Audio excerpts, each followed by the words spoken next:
Okay, let's try this again. So we had a little bit of problems. We had some technical difficulties with the camera. I do not know why it turned itself off. I'm very hopeful that it will be fine this time. So for those of you who joined me live and then we had to break 3 minutes in, let's just do a little bit of a recap. Hopefully you'll all be able to join me in the chat box again. So we were looking at, I introduced the the new lunar month, where we're going to be starting with the new moon in Hagalaz, which is today. There is a little bit of storm and disruptor energy around here. So I'm going to blame the new moon in Hagalaz for my camera going wrong there. We're going to spend the first part of the session, probably about the first sort of 15-20 minutes, looking at the energy of the sage. So we are opening a 4-week exploration of the path of the sage, the skill set of the sage. So I asked the question, so I'll ask it again for those of you who are joining me. When you think about the sage, you think about, what comes to mind for you. You know? And some people have put in the chat, they said, like a library, the wise raven. Somebody else said, if I missed your comment, let me know. Pop it in the chat again, and we'll bring those in. And I was saying that for me, I tend to see, as quite a sort of like wizened older person who's been around for a long time. Hi Maggie, hi Claire. Glad to see that you're getting back into the space there. And someone who has a lot of knowledge, maybe doesn't always share that knowledge with everybody. They're not always maybe like generous with their knowledge. They sort of keep it to themselves a little bit, but they do help. They offer counsel, they offer advice, they offer support, but they also have like a little bit of an impatience with the young people of today. The folly, the ignorance of youth. That's what comes through for me a little bit with the sage. And I'm also aware that the sage has become something that we have to work for. That's the sense that I get. In our society today, we have a very, very strong emphasis on education in terms of knowledge, on acquiring knowledge. I'm really aware of that with my children at the moment. This says, you have to know all of your times tables. Not only do you have to know all of your times tables, you have to be able to do all of your times tables in like race at a breakneck speed. You have to know all of them. This sense of facts. You have to have internalized and have at your fingertips facts. Is a really important part. And so there is a sense of working for the sage rather than perhaps we have that some of us embody that sage energy like naturally, that it comes to us naturally in some way. And perhaps this sense in which we have lost the magic of the sage because we've emphasized over time a very specific small part of the skill set of the sage, and we focused on that and emphasized that. Now, some of the skills that would have been seen as being magical even like 150 years ago, certainly a thousand years ago, now seem like quite commonplace. It can be actually when we laugh at people, or we might feel sorry for people, or think something that they didn't get a good education, for people who cannot read or cannot write. That's something that is expected.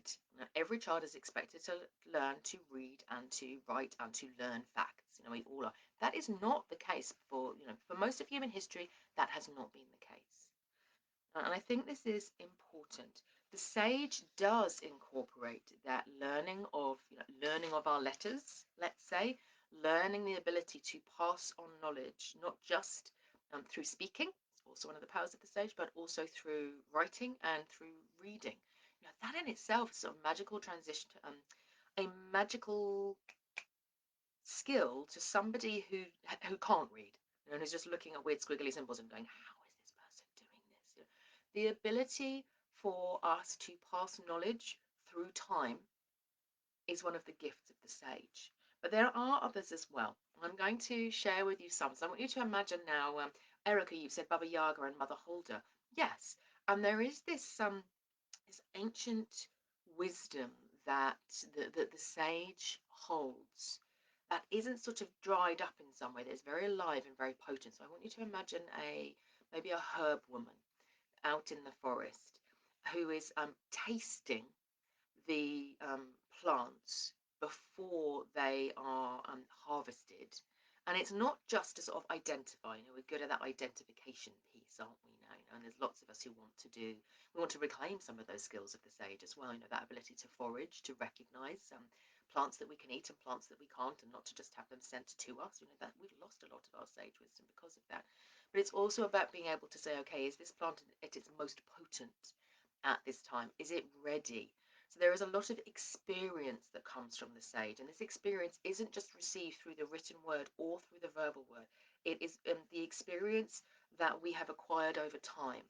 The ability to curate memory, i.e. to hold onto it and to draw it up at the right time, is also one of the skills of the sage. So there is the aspect of taste is very important, and I'm going to come back to that in a moment. I also want you to think about in the Celtic, we have the bard. We also have the skuld, or the scop, as it was called. So the skuld was in the Norse and Germany, and like Denmark, Scandinavia, and the scop, SCOP, was Anglo-Saxon. We don't know a huge amount about them, but we know that there was a different word for them. And these were people who had the knowledge of writing, had the knowledge of reading, using the runes, but they had also memorized stories. So they had stories passed down to them. So there was a holding of stories so that it could be passed from one generation to another. They were also commissioned by chiefs, chieftains, kings, queens to write the tales, like the sagas, and to pass them down so that they became the creators of shared history. And many of them, if they became like very, very famous, would be equated with a particular body of stories. They would be known as theirs. And there is something important. I'm going to be talking about integration and balance of the sage self later on in the month. There is something important there about the way in which, if you imagine that the seer self is located down in the belly, this sort of knowing that comes with the body, that sensitive knowing of the body. It's the sage that helps the seer to contextualize that that knowing within memory, to say, oh, this reminds me of that. This comes and it reminds me of that. But also, the knowing of the seer rises up through the body, passes through, and is expressed outwards by the sage because of her ability to speak, or to draw. Now, all of these, that ability to express comes from the sage. The seer feels and may feel things that the sage can't always express. And we'll talk about that a little bit as well later on in the month. The sage's ability to express is limited. It's limited by the confines of language because the power is a shared one. Now, if I say, you don't know what I'm saying because it's not shared. You haven't learned the same piece as me. So this is the place where collective wisdom gathers, is in the realm of the sage. Whereas our seers are very sort of unique to us, and they provide us with our very, very unique experience of the world, some of which we will never be able to communicate to another human being because it is so profound. The sage will do their best to do that. So the bard, the school, the scop, they are crafting that space that is shared history, shared story, understanding of the way that the world works. So if you do not like something about the way the world works at the moment, you need your sage, because otherwise you are powerless and impotent to act in that world. And I hope that makes sense. Even if your magician is like, I'm going to do this, and I'm going to do this, and I'm going to do this, and I'm going to do this. If you want to collaborate with anybody, if you want to get support for anything, if you want to access the resources that you need in order to do that with the magician, you need the sage. No, the sage does that piece. So we have that as well. Now I mentioned taste. I'm going to have a little look at what people have put in the chat there. So Maggie, you've said lots of stormy hourglass energy. Yes, absolutely. Darcy said, just had this conversation with a client last night. See how personal seer experience can be difficult to express. Yes, because it's so profound. This is one of the reasons why I trained as a wild voice facilitator, so that I could help people to really bring that wisdom and that knowing of the seer that is so strong in so many of us being born in the world today, that sense that something is wrong here, but that ability to express it out in the world, in the shared domain, is actually very challenging, like you say, Darcy. If you are interested in having a wild voice experience, I am now introducing those into Suna's Star Wheel. So we have two wild voice journaling experiences, one for the new moon and one for the full moon. So we have a new moon in Hargalaz wild voice journaling experience, which will be coming out as soon as Star will today for this month ahead. And that is exactly, it's that point, is creating that partnership. It's creating the partnership between the seer and the sage and the voice of the sage. It's also creating the partnership between the mystic who journeys out into the realm of spirit, into the realm of the unseen, and comes back and has the same problem, the same challenge, and then says to it says to the sage, I need your help to express that. So we've looked at some of the skills, we've looked at some of the archetypes, let's say. Do keep them coming. Now, for you, what does sage wisdom mean? Really like that piece that you shared there, Darcy. Really, really helpful. What we're going to do now is, Erica, you've already shared Baba Yaga and Mother Holder. I'm going to look at for you at some northern tradition, let's say role models of the sage. And also just to say, Suki, I think you've shared that you had your op on Saturday. So I hope that you're feeling better, and I feel very, very honoured and privileged that you have chosen to be here, sending you much healing and love at this point. So, some sage role models that we might not immediately go, oh, yeah, this is the embodiment of the sage for you. So, one of Odin's sons is Bragi. So, he is the god of poetry. So, he is the patron of the Skald and the Scop. And one of the things that I find interesting about Bragi, I just mentioned about that sense of taste, of being able to use our senses and pick up on the information that the senses provide through the seer, and then connect them to the sage so that the sage says, that reminds me of this, therefore that means, I have an experience of this and now I know how to act. Or the mystic comes along and says, right, I've had this amazing vision, and then the sage says, I will now translate that for you. So the god Bragi, god of poetry, has runes carved upon his tongue. So the tongue becomes an incredibly important piece for the sage. And this is a sort of mystical instrument, is the way I'd like you to think about that in terms of the tongue. We might also think about that in terms of the other senses as well. So the tongue is interesting because of the fact that it both receives information and then it sends information back out into the world. But our bodies are doing that too, aren't they? They're expressing. We can express feelings, power, all sorts of things through the sage. So one of the things that's really important about reclaiming the magic of the sage is moving it out of the head and down into the body. This is also the case for the seer. The seer suffers because we tend to locate ourselves up in the head, and the seer is in the body. But the sage needs the connection to the body. Absolutely needs the connection to the body in order to receive and to express, which is the important piece there. So we have Bragi, Odin's son. Now, Odin himself, he's also a sage. He is a sage, again, if you Murray talked about the mystic there and the seer. So if you think about Odin hanging upon the world tree, so he hung on the world tree for 9 days and 9 nights. And he fell down into the depths of the well of Weird. And he let forth this great roar. And this roar became the sound of the runes. So it's almost like he received something in the roar that was so big that it needed to be broken down, it needed to be defined, it needed to be made distinct through the 24 runes, and Odin does that. His mystic draws up and his roar comes out, and then the sage creates and sings into being the runes. Now, what I find interesting in this, it's just something to play with, is that Odin is said through that 9 days and 9 nights preparation, he doesn't eat or drink, so nothing passes his lips. So it's almost like he has to let go of all of the pre-programming. He has to sort of cleanse and purify his system of other things that he's been receiving in order to go deep enough down. So when we talk about rebirthing the sage, and we'll talk a little bit more about this in the new moon in Hargalaz, there is a piece around saying, okay, if my sage wants to be free to express, to persuade, to influence, to be a change maker in the world, to partner powerfully with the magician and the healer in doing that, then what does my sage need to let go of? What does my sage need to let go of in order to be powerful?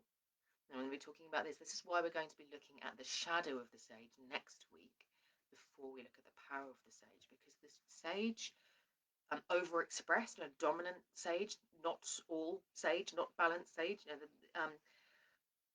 Casts a very, very big shadow over us and over our ability to express our magic in its fullness because of that.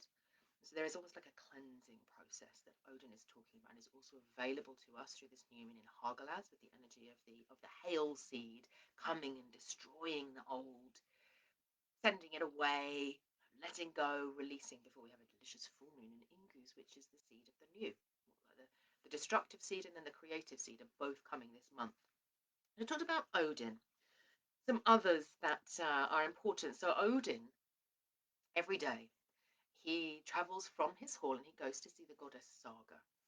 And he travels to Sokvabek, which is her hall, and they sit at a great table by the riverbank, and they discuss what's been happening.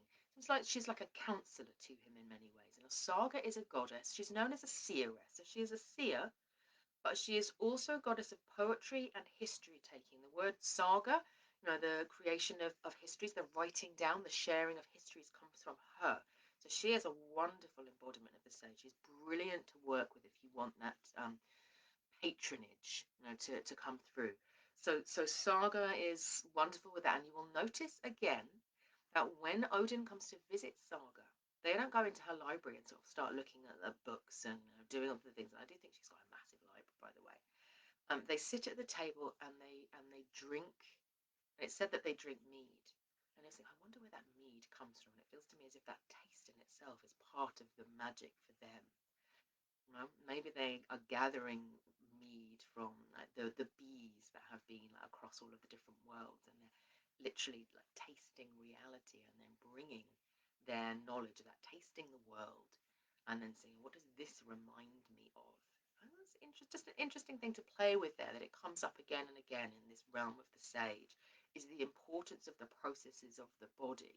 If you think about smell in particular as being one of the most powerful senses in terms of evoking memory, and the sage as being the curator and keeper of memory. Very, very powerful to really start thinking about taste and smell as being some of the superpowers of your sage. So we have Saga there. Odin also goes regularly to consult with the god Mimir. And for those of you who came to our Reclaim the Seer retreat, you will know that we worked with Mimir. He shared his story as this reclamation of the seer self. But there is a sage element in here too. Mimir is the keeper of wisdom. And when Odin journeys down here, he journeys to the Well of Weird. I'm going to talk about the Well of Weird in a moment. But he also journeys even deeper down to Mimir, to that deep knowing. And it is intriguing, this sense of Mimir and Honir. They were two gods, and they went and they were exchanged as hostages with the Vanir. And the Vanir were the earth gods. And when Mimir and Honir came, Mimir wouldn't speak. This is no good. Why isn't he speaking? He kept deferring to Honir, and the Vanir were not impressed by this. Now Honir is the god of the rational mind. And when we come on the Reclaim Seer retreat, we did some really deep work with Honir and Mimir, sort of feeling into their story. It's almost this idea of when the deep knowing self, when the sort of pool of memory is not accessible to us and isn't responsive for whatever reason, then the rational mind alone isn't valuable. It's not valuable to us. It's not connected. It's almost like it's a disconnect from the magical self. So the Vanir, they were unhappy, and they cut off Mimir's head, I'm going to be honest. And they sent it down to the roots of the tree. And he went to, and Mimir's brun is created, and Odin has to place his eye within Mimir's brun in order to see the wisdom that Mimir holds. So this again, if you want that wisdom, you have to connect with the body. No? I'm not going to tell you all of the bits that came through with Mimir and the seer, the reclamation of the seer at this point, because we're looking at the sage. But Mimir is also a repository of sage wisdom, and Odin relies heavily on him and goes and consults with him regularly, and revitalizes the head in order to do that with healing herbs. We are told taste, physical, memory, smell, sensation. how the head is revitalized. So interesting and intriguing. And the final sages that I wanted to bring in at this point are the Nornir. And you might not think originally, you know, the Nornir. So the Nornir are the three fates. There are more fates, but there are sort of three like big Nornir, capital N Nornir. Ud, that which was, Orthandi, that which is, and Skuld, that which must be. And Odin also goes every day to consult with the Nornir. And in fact, all of the gods do really. They all go and they assemble with the Nornir and they consult with them.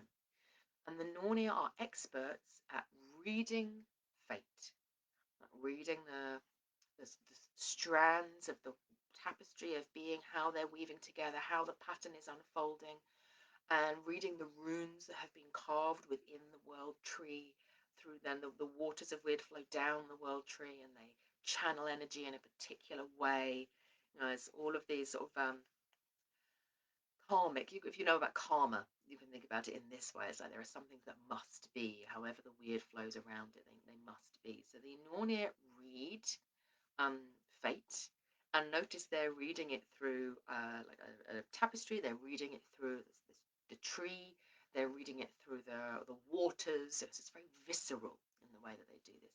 But they also carve runes into the world tree. So they are not just the readers of fate, they are also the writers of fate.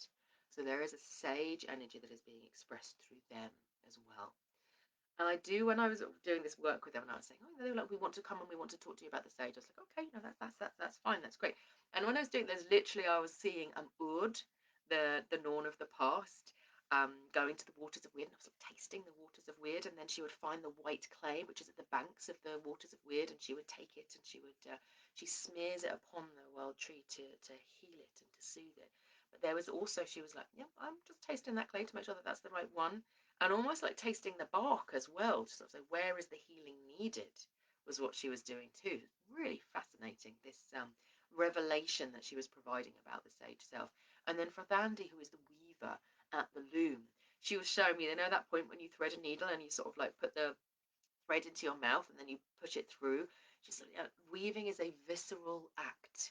Now, I don't know about you, if you've ever been in one of those, it's like a backstrap loom where you are actually in the weaving as it occurs. The weaving is sort of tied around you. I've done it before, it's amazing.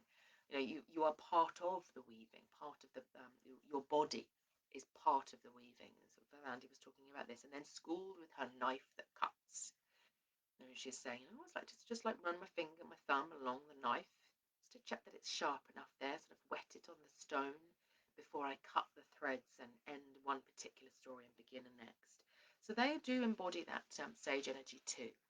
So when you are thinking about through the course of these 4 weeks, really stepping into sage, you can think about those mythic stories as being, you know, role modeling um, sage energy. But I'd also like you to look for people or see if you recognize these particular skills in yourself that will give you some clues as to whether you have some sage potential that you could be either amplifying, or if it's totally hidden and you just feel like, I might be in there. You know, maybe this is something that I remember having, but I don't have it anymore. So people with like really phenomenal memories, you know, I the people who always make me go, how do you do that? Is when they remember the name of somebody's cat, and you know the their birthday and where they live and the names of their mom, and you know all of those. How do they do that? You know, and every single career detail that they've ever had. You know, all of those things. So I can't do that. I can do describing a memory, like a shared memory, and where we were and how it felt and the conversation that we had, and all of those things. You know, that's like my zone of genius memory bit. Is very, very visceral memories that I can encapsulate and share with people. And I go, oh, I remember that, but not in the detail that you do. But I can't do that other. So people can have very phenomenal memories, but for very specific things. So all of those are the power of the sage. It might be recognizing which are mine.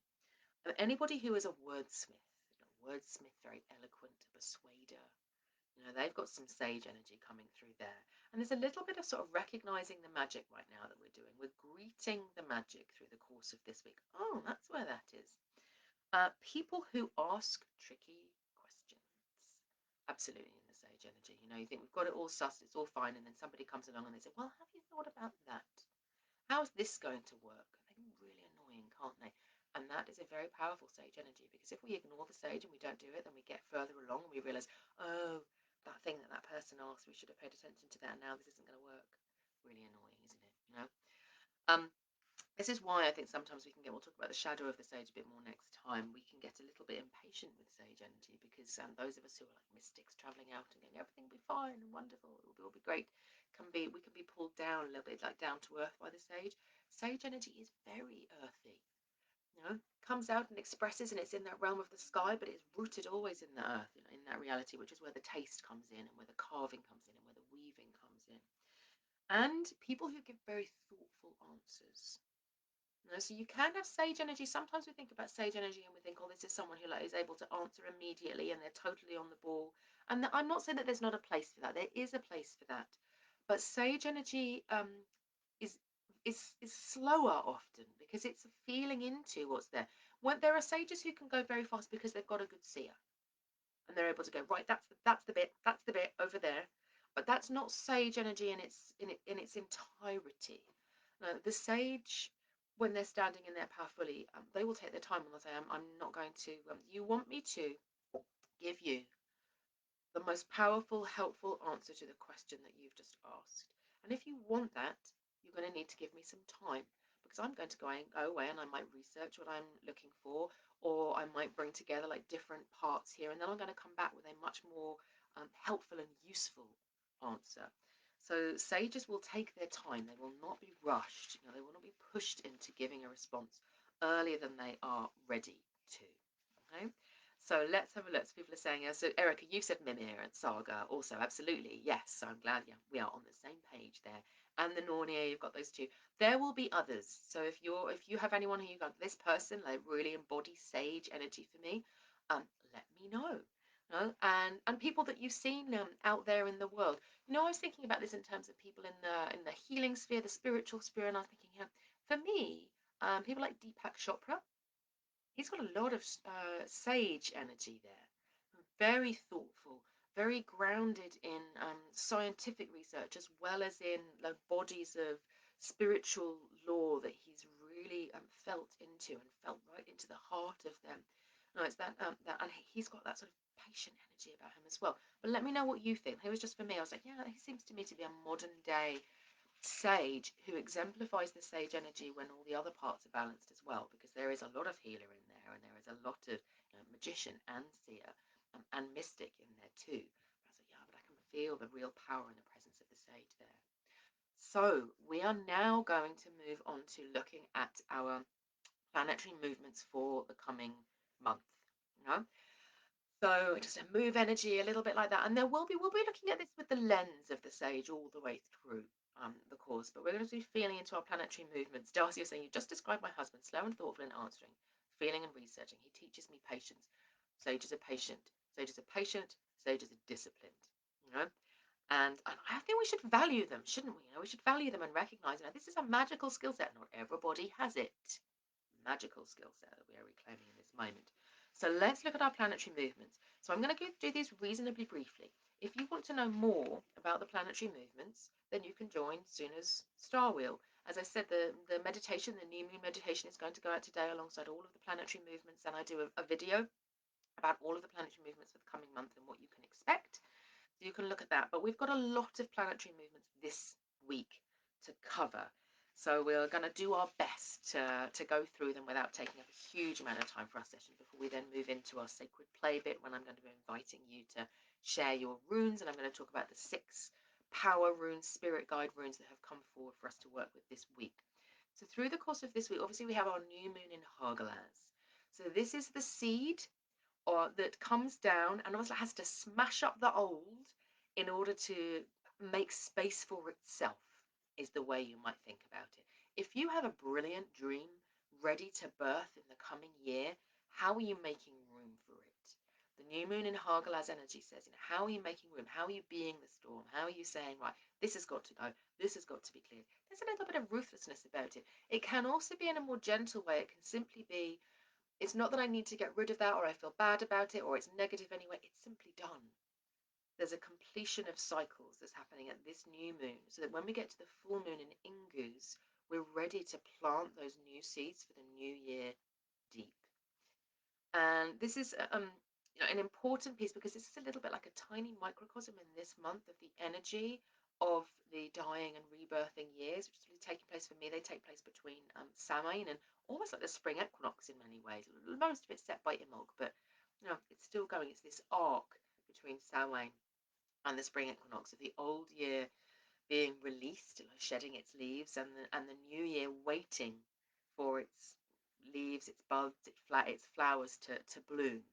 So this month is a really helpful month to be thinking about that and to be looking at the small actions that we can take and how they're going to influence the year to come, and also reflecting on the year behind. Odin's chariot is going to be moving this week. Bear with me when I see it. So he's going to be in North. He's only going to be in. He's only in Northers for 2 days, and then he's going to be moving into Isa. So he's gone from it's the need fire. It's rising up, inside us. It's that sense of, the reason that I want to clear away the old. The reason why I might move through the fear of clearing away the old and the hard decisions that I might need to take of that is because I can feel something burning inside me. And Odin says, you don't need to know fully what it is. Just reach for it. Just light your candle, light the flame, and know that I am listening, is what he says. And then he's going to move on the 15th into Isa, which is a time of patience. And we've talked about the patience of the sage. So there is he says, don't be impatient for what is coming. No, let it germinate. Don't think I have to have all of the answers right now. One of the shadow sides of the sage is the I can't act until I know everything. And Odin says, resist that. Just say, this is what I desire. I don't have all the answers yet, but I know what I desire. Hold on to that. Be patient and trust. Frigg's chariot is also moving this month. So Frigg is Venus, the equivalent of Venus. I should say Odin's chariot is the equivalent of Mercury. It's like the planet Mercury essentially, but it's seen as Odin's chariot. Frigg's chariot is moving out of Keenaz, which is quite a doing energy, into Gibo. And Gibo invites collaboration. And what Frigg is really saying, again, in keeping with this energy, she's saying you don't need to know all of the things that you want to achieve next year, or why you might feel that I feel a rapport with this person, or I just feel that sometimes we could just feel, oh, I really want to get in touch with that person, I don't know why, but I really want to do it. She says do it. She says sometimes that the bonds of friendship, the bonds of family, the bonds of collaboration need to be tended before we call on them, before we pull on them for anything. It's this tending time that she invites us into. She says, make the bonds first and ask for support later. And I think it's important as well just to say that sometimes when we think about that and we think, oh, I'm going to reach out to somebody and there might be a collaboration or something coming through in the moment. That doesn't make you a bad person. It doesn't mean that you're a transactional person just thinking, well, at some point I might need something, so I'm going to make friends with that person. No, resist that, because there is nothing wrong with going, actually, you know what, I feel as if with this person we could make something amazing in the world together. And it's not that I desperately want it right now, but if I don't make this friendship, if I don't reach out and I think that we've got something that we could share, then that thing that I feel is never going to happen. Just because I might feel that something more is going to come out of this bond, out of this friendship, doesn't mean that I'm being, like transactional or manipulative in some way. And just, what's possible for us when we come together. Equally, if you feel like, that it might be that I need support in the future and therefore I need a support network of wonderful, fabulous friends around me, remember that you are also part of that support network. So every time you reach out to somebody and you say, be my friend, spend some time with me, you're also saying, and I will be there for you in the future. So it's a two-way thing. It's real Gibo energy of the gifting that comes through with Frigg's chariot. And then our final planetary movement that we have this week is Tyr's chariot. So Tyr is the equivalent of Mars, so it's that very sort of action-focused energy of Tyr. And he's like a spiritual warrior. So he's helping call you into your highest truth at this point. So we're saying, okay, how do we cut through it and really find what I'm here for? And Tyr is moving into Northers. So Northers is the rune of the need fire. So Odin is leaving Northers and moving into Isa and the patience, but Tyr is holding that energy for us and saying the need fire will stay. That energy of the need fire is going to stay all the way through, right until Yule and beyond, and to immolate the energy of the flame in the darkness is what comes through at this point. And so what he says is really about, this new moon in Hagalaz energy, saying sometimes it's really easy for us to notice what it is that we need to let go of because we don't like it. No, don't like that, don't like this feels wrong, get rid of it, and that's fine. Then you're left with the stuff that you quite like. Oh, I can do that, that's okay. But bear in mind, if you think about it as you only have a certain amount of time and energy available to you as a human, she's born as a human, so there's a limit there. If your cup is full of things that you like, there is no room for things that you love. You know? So that's actually the harder bit, is saying no to the things that you like so that there is more room for the things that you love.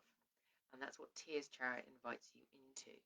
So there's a little bit of reflection, a little bit of what can I let go of, a little bit of what friendships, what connections could I reach out to at the moment, a little bit of holding on to the desire and the need and just saying, yeah, even if I don't know what is being born for me in the year ahead, I can still light the fire and say, I want it to be amazing. I want it to be fabulous. I want it to be wonderful, and call it in. So that's all coming for us through the course of this week with those runes. So what have we got in the chat? Clara is saying the sage can make me feel lost. There's so much to know.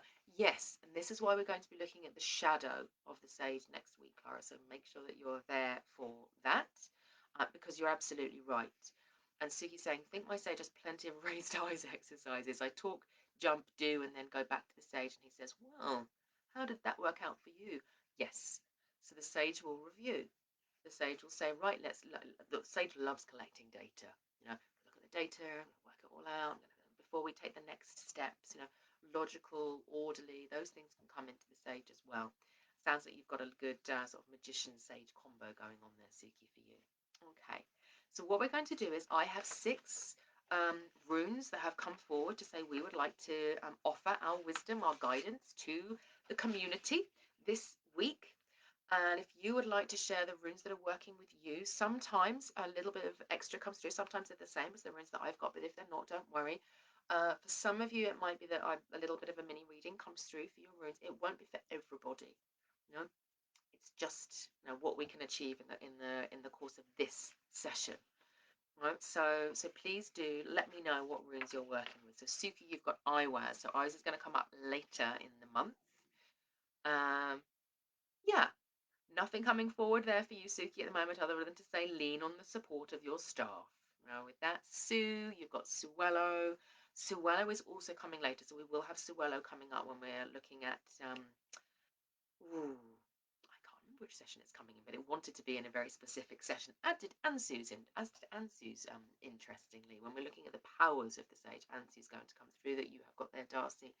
And then Ingu, so we've got our full moon in Ingu's, and Clara, just to say, is that Ingwaz is absolutely fine as well. You might know this already, but for other people, Ingu's is one of those ones where linguistically, the sages, they went out and they said, right, we know the shapes of the runes because we have archaeological finds for what they looked like, but what we don't know is the sounds of the runes because no one speaks Proto-Germanic anymore.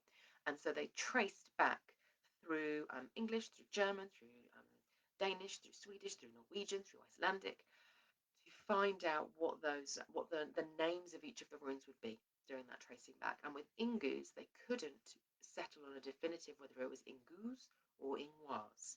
So now the sage might be like, oh, I want to find an answer, but it can be quite fun actually to experiment with both of them. Erica, you've got Kinaz. We're going to be looking at Kinaz, probably maybe with the shadow, but maybe with the power as well. So I'm going to come back and have a look at your runes and see if any of them are whispering to you. Lisa, you've drawn Gibo as your new moon rune that you're going to be working with, and working on my New Year big draw at the moment. Ooh, exciting. So Gibo, that contracts energy, we're going to be looking at that in a little bit more depth. I think next week we're going to be looking at the shadow of the sage and some of the overwhelm with that. So hold on to your rune for that one. Let's see. I'm going to do the runes that have come forward for today, and then we'll see if any more want to have a little chat with us. Just getting my rune set here. So obviously Hagalaz wanted to talk to us because we've got the new moon in Hagalaz. So I've done quite a lot of work about speaking of the Hagalaz rune. So if you are working with Hagalaz as your spirit guide at the moment, please do, if you're not already, um, take up the membership of the Sooner Style. Well, it's very, very inexpensive at just like £45 for the year to get like 2 meditations month plus all your planetary movements as well, and that's going to be that new moon in Hagalaz energy that you can really feel into. And what we're looking at is that sometimes it's weathering the storm, you know, hunkering down. This is happening. I'm going to be okay. Finding the resilience. I've survived this before. This is the sage energy that's coming in here and saying, I know it's bad, but I've survived in the past. I'm bigger and stronger now than I was before. It's that drawing on your experience that comes through when you feel that the storm energy is very strong and you're not sure how you're going to manage it. But it also says sometimes we weather the storm, sometimes we are the storm. And the response that is needed to what you're feeling in the present moment is to become the storm yourself. To be the disruptor a little bit, to say, right, I need to shed, I need to release, and this can come through too. So feeling into that when you're working with Hagalaz as a spirit guide, as a guide to stepping into your magic more fully through the course of this month. And the next dream that wanted to come through was Northis. We've got a lot of Northis energy. I've talked about that quite a lot. This lighting of the need fire. So for this one, again, Northis can be experienced as a negative rune. People, they will say, oh no, I got Hagalaz, or I got Thurisaz, or I got Northis. They tend to be the sort of villains. They're really not.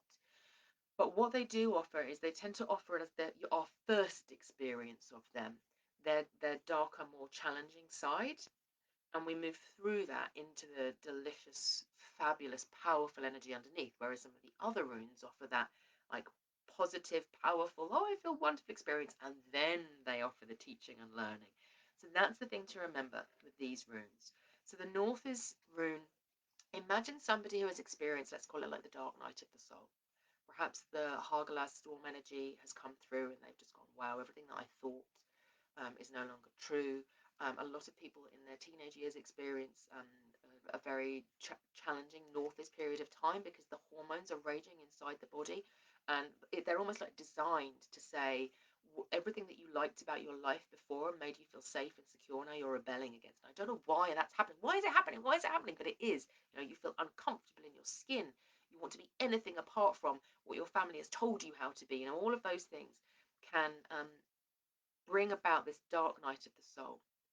But what is important with the North's rune is recognizing that in the dark night of the soul, the light of what is being reborn, the light of your truth, the light of your next evolution is being born in the darkness. And we cannot see that light. Now, if you think like when the sun is shining bright, we can't see the stars. Doesn't mean they're not there, but we can't see them. So the function of the dark night of the soul is to help us to feel our truth more strongly. So when we light the need fire, we're saying, I am looking for my truth. I am ready for it. Bring it on, bring it in. So lighting a candle every day, saying, it's almost like offering a prayer to the universe at this point, is what the North's rune is suggesting for us at this point. The next rune that wanted to come and have a little chat with us is the Perthro rune. The Perthro rune reminds me very much of Mimir, of Mimir's rune, of all of the wells, in fact, and of the Nornir. It's that partnership. I was talking about the partnerships between the sage and the other parts of the magical self, and the sage expressing what they are receiving from the mystic or from the seer here, becoming the voice, becoming the open mouth. It's like the two lips here, speaking and uttering what's coming through. And when we feel into that, this is very liberating rune. So if you're feeling like you're feeling the overwhelm of the sage and that almost like the constraints of the sage, working with Perthro can be really helpful. You can look at I've got a YouTube video that you can use for Perthro. It's a really nice meditation, and there is a playfulness and a lightness and a sensuality and a joyfulness and a mischievousness about the Perthro rune, which is a wonderful balance to the sage energy and a wonderful restoration of that sort of living life force energy within the sage that comes through when we're working with Perthro. So you can do that if you feel a lot of sage energy like inside you, or if you're feeling a lot of constraining sage energy around you as well. Draw on the Perthrow rune to sort of cleanse and clear a little bit and to bring the play and the laughter back in. And the next rune that wanted to come through surprised me. I was like, oh, interesting. It's the Bacano rune. So the Bacano is the rune of the birch tree, of the spring, of the divine feminine coming through. It's a little bit like after North is, after the winter. Then the Bacano rune comes through. But Bacano wanted to speak specifically. Here we go. Here's our Bacano runes. We've got the B, basically, and Bacano, or the letter B, comes with it. And the word book is said, and obviously, this is not a science; it's an art at this point. But it's said that it extends back to perhaps like the beech tree or the birch tree, or the idea of when we first made books and what they were made out of. And this is what the Bacano rune asks us to move into. Imagining that wonder when it went from, okay, so you can take your runes and you can carve them into a stone, and that's going to take a really, really long time, and it's going to be permanent, it's going to be there forever. Or carving on wood, maybe. And the first time that a book, imagine holding a book in your hands when you'd never seen one before, when it was entirely new to you. You might think about it like the cover and how it's been made, how the pages have been put together, and the thinness of the pages, and how fragile it would feel, and how precious it would feel.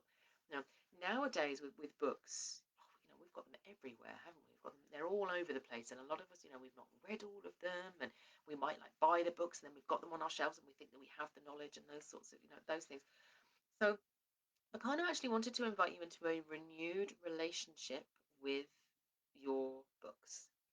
And thinking about, and Bakana says, think about your audio books as well, and think about your PDFs online and the web pages that you look at and things like that, and think about the magic that they contain. Imagine that those objects contain magic within themselves when we let that magic be born. And when you're going, okay, so this is a book that like millions of copies have been sold, lots of people have read it, so it doesn't feel special, and then hold it in your hands and say, it's my book.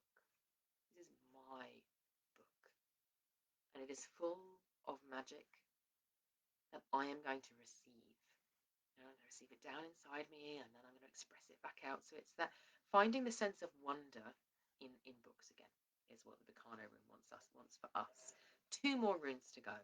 So we have with Bacano, keeping that sort of mystical, feminine quality that we've had with Perthrow, we've got Largus. Largus runes. This is a rune of water.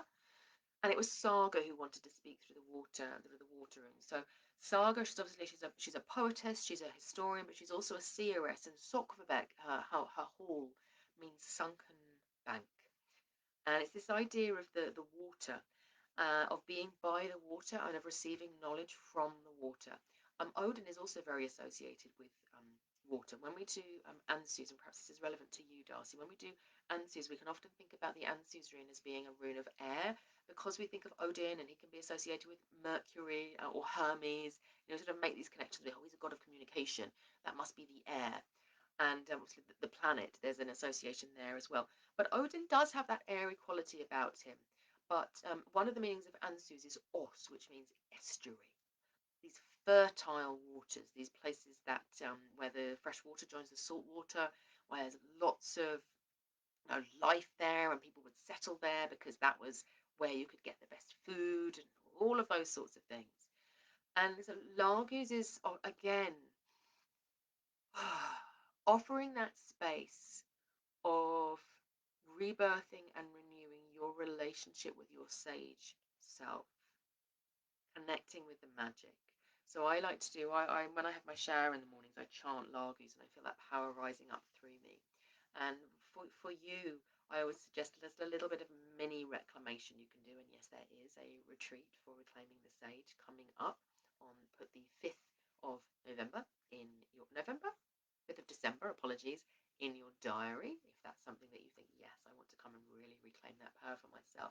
But you can work with the Largus rune Feel that power of the water, releasing the constraints of the sage and allowing you to access the power of the sage more deeply. And if you want to connect with Saga, working with the Largus rune.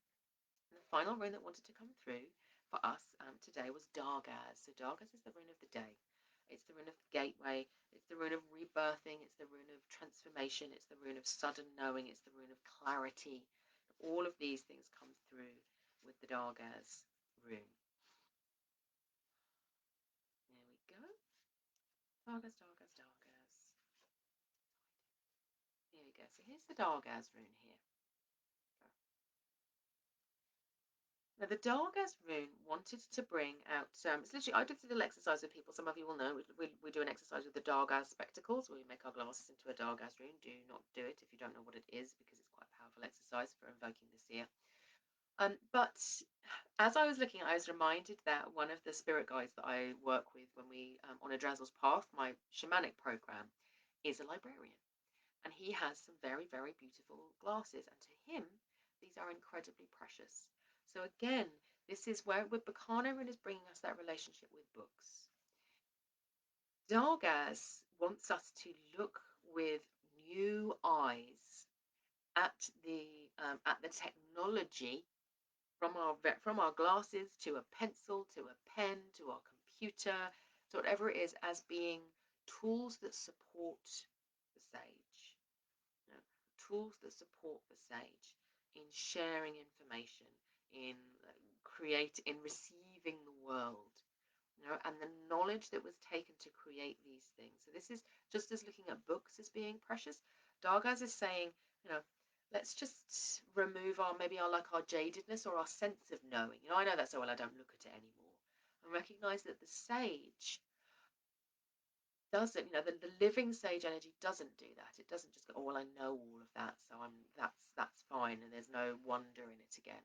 So Dargaz says, step into wonder with the world around you at this point through this coming week.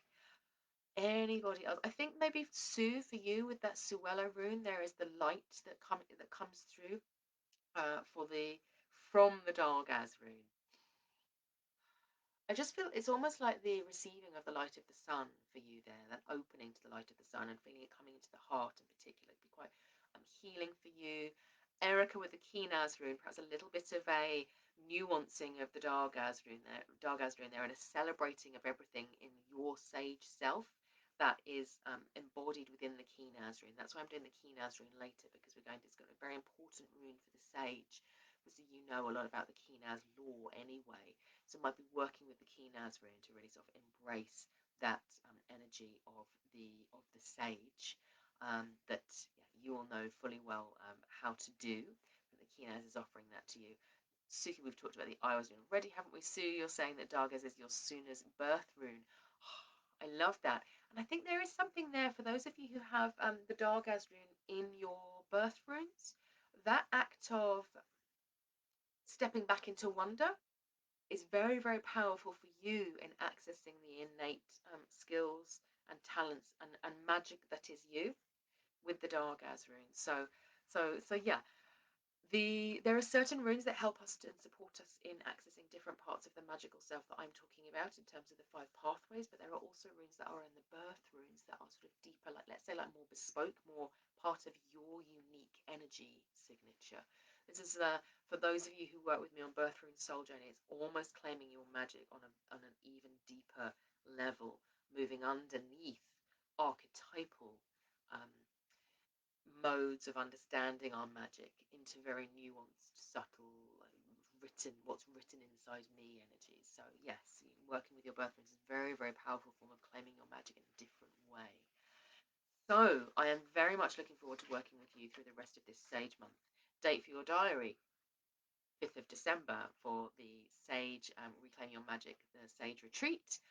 There is still time to join Suna's Star Wheel. I probably won't be sending out the package until later today, so we've got a couple of hours where you can do that, and then that will come out to you with our lovely Wild Voice exploration of the new moon in Hargalaz and all of your planetary movements. And Lisa saying Dark says comes my overall room for the new year for the second time. Interesting. It's a big teacher rune there, Lisa. And it's a very powerful rune coming at the end of the Elder Futhark as well. So I look forward to hearing more about that with you. Wonderful. Bright blessings to you all. Love to you, Darcy. Thank you so much, everybody. And thank you so much that we had to restart because of the camera issues. Much appreciated that you all found your way into the new live. So love you all. Take care. See you very soon.